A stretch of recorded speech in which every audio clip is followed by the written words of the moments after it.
میرے رسول پاک صلی اللہ علیہ وسلم نے فرمایا 3 چیزیں تمہارے ساتھ قبر تک جائیں گی، تو کچھ بھی نہیں جائے گا۔ گاڑی، کار، کوٹھی، یار، سجن، بڑی دنیا جانتی ہے، روڈ سے میرا نام پوچھ لینا، میں فلاں ہوتا ہوں، میں فلاں، یہ ساری چیزیں ادھر ہی ہیں، یہ یہاں تک ہیں، شہرتیں، سارا کچھ، 3 چیزیں فقط جائیں گی۔ یا رسول اللہ صلی اللہ علیہ وسلم وہ کون کون سی؟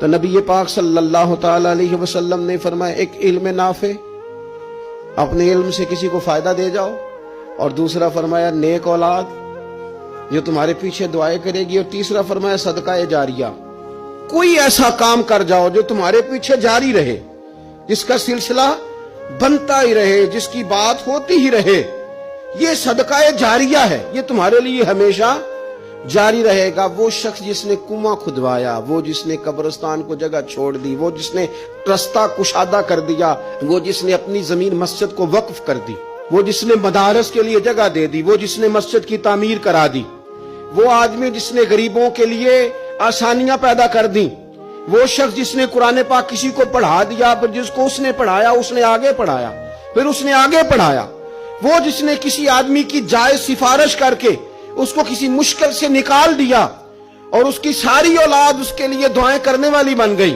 کوئی صدقہ جاریہ زندگی میں کر جاؤ، تم چلے بھی جاؤ گے تو تمہارا وہ سلسلہ ہمیشہ جاری رہے گا۔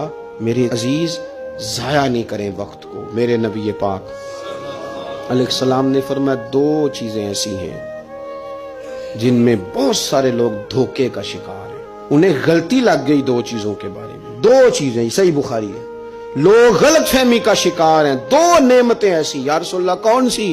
فرمایا ایک تندرستی، ایک فرصت۔ لوگوں کو پتہ ہی نہیں ہمارے پاس کتنی بڑی نعمتیں۔ مجھے آج وقت ملا ہوا ہے، میرے پاس ٹائم ہے، میں درود پاک پڑھ سکتا ہوں، تلاوت کر سکتا ہوں، اللہ کو یاد کر سکتا ہوں، صدقات کر سکتا ہوں، کسی کی مدد کر سکتا ہوں، فرصت ہے، اور ایک صحت۔